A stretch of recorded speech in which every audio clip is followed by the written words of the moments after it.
Buck, I think that's over. I think that's done. But What do you mean? I think his career is finished. That line from 50 Cent hit hard because not long after, young Buck filed for bankruptcy, got hit with IRS debts, and even landed in jail over probation violations. His career collapsed in slow motion, and the real reason behind it all is way darker than fans ever knew.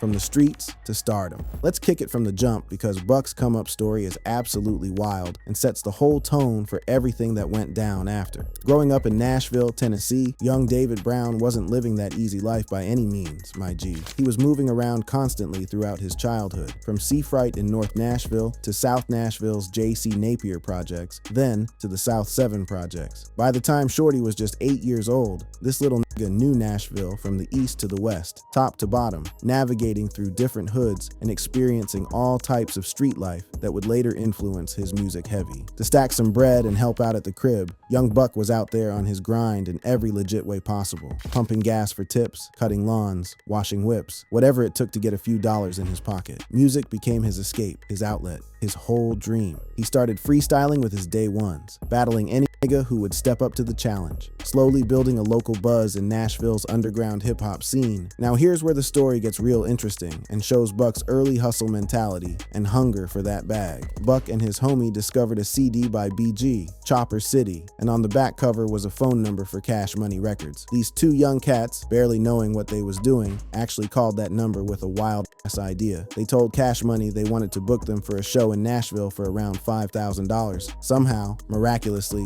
they actually went through with booking that shit. Now the performance never ended up popping off, but what did happen changed Buck's whole life forever, no lie. But what did happen was Buck and Lil Jimmy ended up meeting everybody at Cash Money Records, and the first thing that Birdman told Buck was to spit a freestyle for him, and he put him up against Lil Wayne at that time, and they went back and forth. And that ended up impressing Birdman. Birdman was so impressed that he immediately brought Buck down to New Orleans to potentially put pen to paper with Cash Money Records. At just 14 years old, Buck made one of the most crucial decisions of his life. He dropped out of school completely to pursue his rap career full time. Now, we ain't here to debate whether that was the right move for a youngin' to make, but it shows you just how committed and hungry this cat was. This wasn't no hobby or backup plan. Music was everything to him, his whole ticket out the hood. Buck ended up coming on with them and hopefully having his situation figured out as well.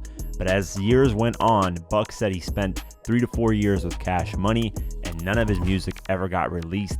He got essentially put on the back burner while the other artists on Cash Money like Lil Wayne, Juvenile, BG, so on and so forth, ended up blowing up. The only proof Buck has from his entire Cash Money run is an appearance in the Big Timbers' Big Ballin' music video. By 1999, Buck had had enough of that bullshit. He was watching everybody around him blow up while he sat on the bench, and he made the tough call to bounce from Cash Money and head back to Nashville to do things his own way. But those years weren't completely wasted though. He learned invaluable game about the music business, made crucial connects including DJ Paul from 3 6 Mafia and Juvenile, relationships that would prove essential later on. Back in Nashville, Buck linked up with his local squad and started grinding independently. No label backing, just straight hustle. On August 22nd, 2000, he dropped Thug Until the End with his homie D-Tay, and something remarkable happened. This independent project actually charted on Billboard, hitting number 34 on the US R&B charts and number 17 on the US independent charts. For an independent release from an unknown Nashville rapper, this was huge, my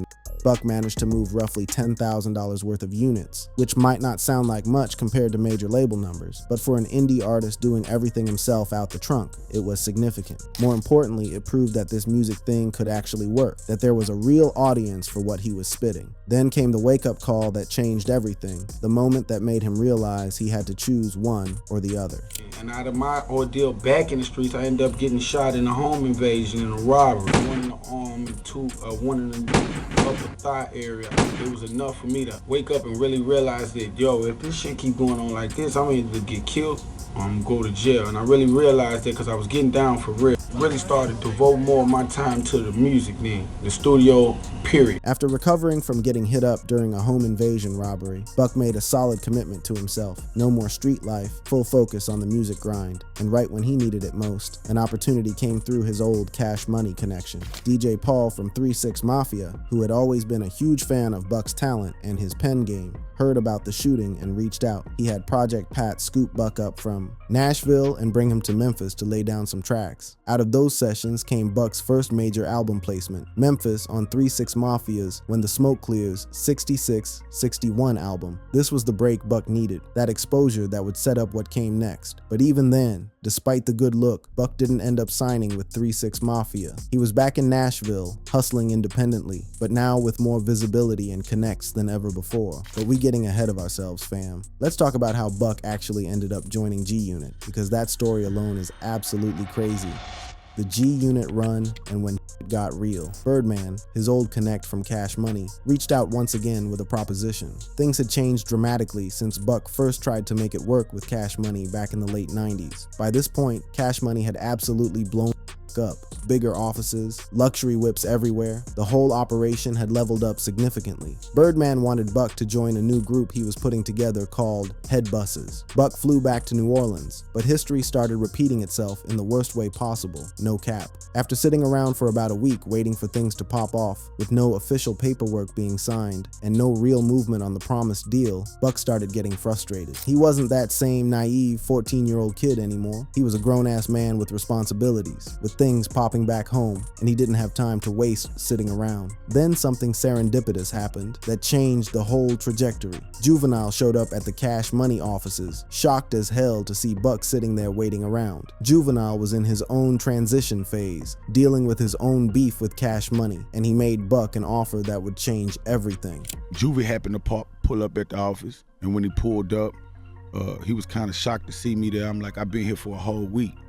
And he was like, man, you want to get up out of here for a minute? You know what I'm saying? And I took that ride with Juvie, and that's where my career started with Juvenile. Buck officially became part of Juvenile's UTP record label, but here's a crucial detail that shows Buck's street smarts even back then. When Juvenile gave him the contract to sign, Buck took that shit home, put it under his bed, and never actually signed it. Real talk, that's some shit right there. He dropped 2 projects during this period, Born to be a Thug on October 10th, 2002, and a compilation album with UTP players on October 8th, 2002. But technically, he was never officially signed on paper. Why would he do that? Because Buck was watching the game, learning from what he'd seen at Cash Money, and he peeped that Juvenile was having his own serious problems with Cash Money, his own personal beefs, and things weren't looking stable at all. At one point, Juvenile himself told Buck that if he came across a better opportunity, he should take it. Buck and Juvenile were on tour, and their tour bus stopped in New York. This was 2002, and 50 Cent had the hottest buzz in New York, literally the most talked about artist in the whole city. The streets was going crazy. The tour bus driver happened to have a connection to 50 Cent's former manager, Shaw Money XL, and Buck kept pressing him, kept asking if they could get 50 on the bus to potentially cook up some heat together. It actually happened. My G50 came on the tour bus, but he was there specifically to record with Juvenile, not with Buck. While Juvenile and 50 were in the back of the bus working on tracks together, Buck made a smart-ass move. He started playing some of his own solo joints for Lloyd Banks and Tony Yayo, who were also on the bus. One track in particular caught Lloyd Banks' attention. Banks took that beat and brought it to the back of the bus where 50 was working. 50 ended up jumping on it, and that track would eventually become Bloodhound on the legendary Get Rich or Die Tryin' album. Now,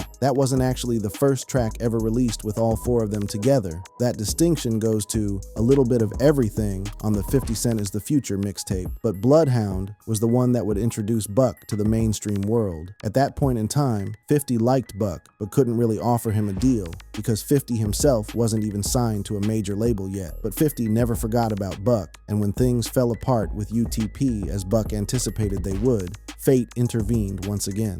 A week after the deal fizzled out with UTP, 50 Cent ended up calling Young Buck and said, hey, we want that Bloodhound track, we'll pay you $20,000 for it.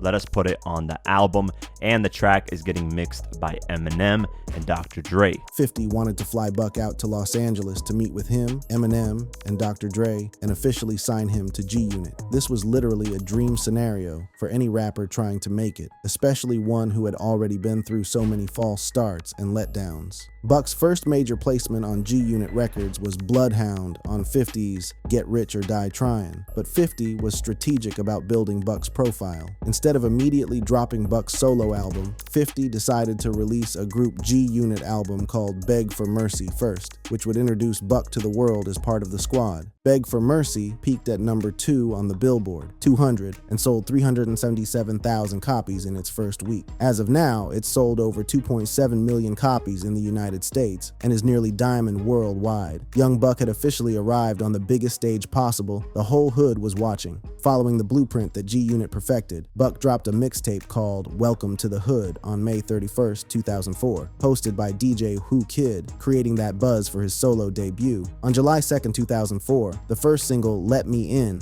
featuring 50 Cent dropped, and it peaked at number 34 on the Billboard Hot 100. Then came the big moment. August 24th, 2004, Buck released his debut album, Straight Outta Cashville. The results were incredible, no cap. The album debuted at number 3 on the Billboard 200, sold 361,000 copies in its first week, and achieved platinum certification. The second single, Shorty Wanna Ride, became Buck's highest charting solo single, peaking at number 17 on the Billboard Hot 100. But beyond just the commercial success and moving them units, Buck accomplished something even more significant. He broke what was known as the Nashville Curse, becoming the first non-country artist from Nashville to achieve major mainstream success in hip-hop. For decades, cats complained about a Nashville curse that kept non-country acts from making it big, and Buck shattered that barrier completely, opening doors for the whole city. On November 15th, 2004, at the Vibe Awards, some wild shit went down that would have long-term consequences for Buck's career. That night, Dr. Dre, Eminem, 50 Cent, all of G-Unit, and Suge Knight were all present. A cat named Jimmy Johnson allegedly put his hands on Dr. Dre, and Young Buck allegedly stabbed Jimmy Johnson. Buck went on the run, but eventually turned himself in a couple days later. It took roughly a year and a half before the case was resolved, and Buck got 3 years probation, plus was ordered to perform 80 hours of community service. This incident, while ultimately resolved with minimal consequences, was the first major red flag, the first sign that Buck's street instincts and loyalty to his crew could potentially derail everything he'd worked for. In 2005, Buck kept grinding, kept building that brand. He appeared on 3 6 Mafia's massive hit Stay Fly, which peaked at number 13 on the Billboard Hot 100 and went double platinum. He dropped an independent album to promote upcoming G-Unit South artists, which 50 had given him control of. Buck was becoming not just an artist but a label executive, building his own empire within the G-Unit empire. 2006 saw Buck flooding the streets with mixtapes, setting up his next album. On February 6, 2006, he dropped Case Dismissed, the introduction of G-Unit South with DJ Drama, which was both a celebration of finally finishing his legal case from the Vibe Award stabbing and an introduction to the artist he was bringing up under the G-Unit South banner. Around the time Buck was working on his second album, Buck the World, 50 Cent and their shared manager Shaw Money XL started having serious beef. 50 brought all the G-Unit members together and told them they needed to find new management because he was cutting ties with Shaw Money. Now here's where Buck's loyalty, which was one of his greatest strengths, became a liability in 50's eyes. Buck had become extremely close with Shaw Money XL, so close that Buck was the best man at Shaw Money's wedding. When 50 told everyone to drop Shaw Money, Lloyd Banks and Tony Yayo fell in line, but Buck didn't. Shaw Money had became a best friend of mine. I'm the best man on this man's wedding.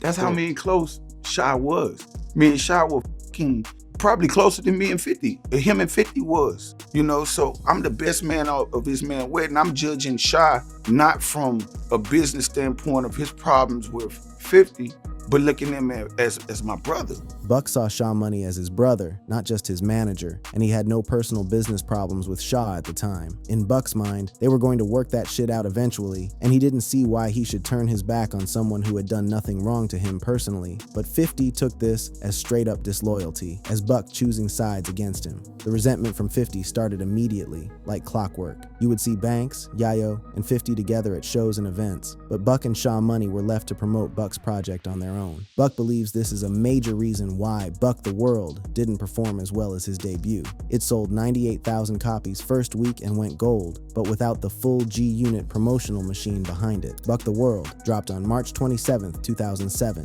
debuting at number 3 on the Billboard 200 with 140,000 first-week sales, but the singles I Know You Want Me and Get Buck underperformed compared to his first album's singles. At the same time, 50 was accusing Buck of being cool with all of 50's ops, The Game, Jadakiss, Fat Joe, Jim Jones, all them cats. Now, Buck clarifies that he wasn't becoming friends with these niggas. He was actually relaying information back to 50 about what they were saying, but 50 interpreted even that level of contact as disloyalty. 50 also claimed Buck kept blowing through money recklessly, wouldn't take care of his taxes, and that 50 had to pay Buck's taxes twice before the third time when he had enough. By 2008, Buck discovered he owed $300,000 to the IRS, which became a massive problem, straight up. The beginning of 2008 was particularly rough. In January, Buck appeared at a show with Lil Wayne and Birdman, where both of them publicly stated Buck should leave G-Unit and join Young Money Cash Money. Buck seemed to agree with this while on stage, and 50 saw the footage and was furious. In February 2008, G-Unit dropped a new mixtape called Return of the Body Snatchers Volume 1,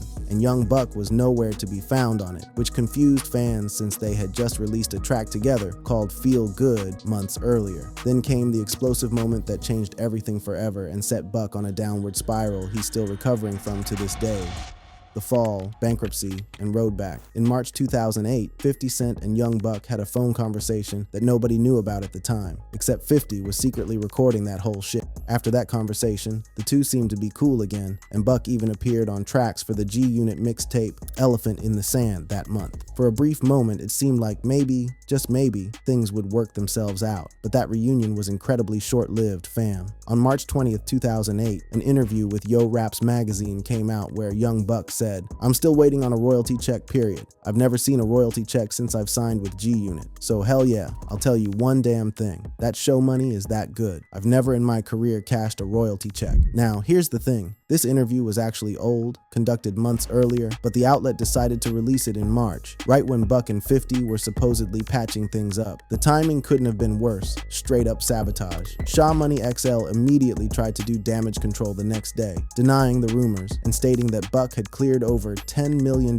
working under 50's guidance. On April 7, 2008, on a Monday morning, 50 Cent called into Hot 97 and officially announced that Young Buck was no longer part of G-Unit as a group, though he was still signed to G-Unit Records as a solo artist. The following week, when the whole G-Unit crew went to Hot 97, 50 revealed more details and even claimed Buck had a drug problem. Buck stayed quiet for a few weeks, probably trying to process all this wild shit, but on May 12, 2008, he dropped a track called My Interview, where he addressed being kicked out of G-Unit and the drug allegations. Things went quiet after that until June, when Buck did something that sealed his fate forever. On June 15, 2008, Young Buck went on stage and yelled, "G-Unit." That was the point of no return, the line in the sand. Just 2 days later, on June 17, 2008, 50 Cent officially dropped the full taped conversation where Buck was crying to him on the phone, begging for help. The next day, June 18, 2008, Buck responded with a diss track called The Taped Conversation, and The Game even jumped on the remix a few days later on June 21st. There was even talk of a collaborative mixtape between Buck and Game called Worth More Than 50 Cent dropping in July, but it never materialized. When G-Unit dropped their second album, Terminate on Sight, on July 1st, 2008, Young Buck was only featured on 4 tracks, essentially relegated to guest status on what should have been his group's album. For the rest of 2008, Buck didn't really release much new music because, according to him, 50 Cent was actively hindering his ability to record and release a new album. Since he was still technically signed to G-Unit Records, 50 could block any official releases, which forced Buck to take a different route starting in 2009, flooding the streets with mixtapes instead. And here's something interesting that real ones noticed. For many fans, including those who analyzed Buck's career closely, 2009 was actually when Buck's music was at its hungriest and most authentic. You could hear the desperation, the determination, the raw emotion in his voice. He was in a bad situation and channeling all that pain into his art. Buck released several mixtapes in 2009, including Back for the Streets on April 11th and the critically praised Back on My Bucket on May 26th. Tracks like I Want It All and I Got It, featuring Young Jeezy, showcased Buck at his most focused and motivated. But while Buck was trying to maintain momentum through mixtapes, his personal and legal problems were mounting to catastrophic levels, straight up overwhelming him. On August 3rd, 2010, the IRS raided Young Buck's crib for over $300,000 in unpaid taxes. During the raid, they found a hammer, and since Buck was a convicted felon due to the 2004 Vibe Awards incident, they charged him despite Buck pleading that the gun belonged to his licensed tour manager. Just 3 days later, Buck dropped a track called My Campaign addressing the IRS raid, showing his unique ability to immediately channel life's tragedies into music, turning pain into bars. Then on August 19, 2010, Buck filed for Chapter 13 bankruptcy. But here's something crucial that often gets overlooked. Through this bankruptcy filing, Buck was able to get released from his G-Unit Records contract. It was a strategic move wrapped in a desperate situation. Real boss shit. He dropped his independent album, The Rehab, on September 7, 2010, which debuted at number 55 on the Billboard 200 and sold over 6,400 copies in its first week. Decent numbers for an indie release, but nowhere near his former glory. The legal troubles continued piling up like a mother. In March 2011, G-Unit Records filed a $10 million lawsuit against Young Buck, but there was a glimmer of hope when, in late 2011, 50 Cent tweeted at Buck, "For some reason, I think Young Buck is mad at me. Who cares? I'm giving my $250,000 back, sucker." On March 4, 2012, Buck survived a drive-by shooting outside a South Nashville club where his girl was hit once in the shoulder. Then on July 13, 2012, Buck was officially sentenced to 18 months in prison on the weapons charges. The following month, the IRS held an auction to sell off Buck's possessions, his jewelry, studio equipment, everything. They collected $53,000, but it was a humiliating public display of how far Buck had fallen. Buck officially turned himself in on August 6, 2012 to serve his 18-month bid. On October 2, 2013, Young Buck was released from prison, and what happened next shocked the whole hip-hop world, no cap. Behind the scenes, 50 Cent had been mending relationships with Tony Yayo and Lloyd Banks, and apparently he had been thinking about Buck too. On June 1, 2014, at Hot 97 Summer Jam, 50 Cent brought out all 3 original G-Unit members, and everyone went crazy. There was an official G-Unit reunion. They released 2 EPs, The Beauty of Independence on August 25, 2014, and The Beast is G-Unit on March 3, 2015. Both projects had some genuinely fire tracks, and fans were excited about what seemed like a genuine reconciliation. Buck started his ambitious 10 series of mixtapes, releasing projects like 10 Bullets, 10 Bricks, 10 Pints, 10 Bodies, and more between 2015 and 2018, showing his incredible work ethic and commitment to the craft. But then came more legal troubles, more setbacks. On July 15, 2016, he was arrested for threatening to burn down his ex-girlfriend's apartment and sentenced to 7 months in the Bing. In 2018, things seemed to be looking up again. Buck released the single Can't Lose on March 30th, 2018, which was an absolutely fire track that deserved way more attention than it got. He announced his 3rd studio album would be executive produced by both 50 Cent and Dr. Dre, which had fans incredibly hyped. But once again, the relationship with 50 deteriorated. 50 claimed Buck owed him over $300,000 and would cease and desist anything Buck tried to release. In 2019, leaked audio of Buck in a conversation with a trans person went viral, and 50 mercilessly mocked him online, posting homophobic content and essentially closing the door on any future G-Unit reunion. In 2020, Buck filed for bankruptcy again, specifically to get out of his contract and dodge 50's lawsuit. After a lengthy battle, Buck lost the case in 2023 and agreed to pay $200,690 of the alleged $250,000 debt. To fund this and other debts, he liquidated assets worth approximately $105 million, spending $445,000 on legal fees and leaving about $600,000 for creditors. In April 2025, Buck was arrested again and sentenced to 30 days in jail for repeated violations of his bond supervision related to his pending domestic assault case from 2020. He was released around May 12, 2025. His domestic assault trial has been delayed extended to January 12, 2026, but Buck appears to be in a much better place mentally and emotionally. He's active on social media, celebrating milestones like the 18th anniversary of Straight Outta Cashville, and seems focused on building his legacy rather than dwelling on past drama. Thank you for watching. If you enjoyed watching this video, click on one of the boxes playing on your screen to watch more similar content.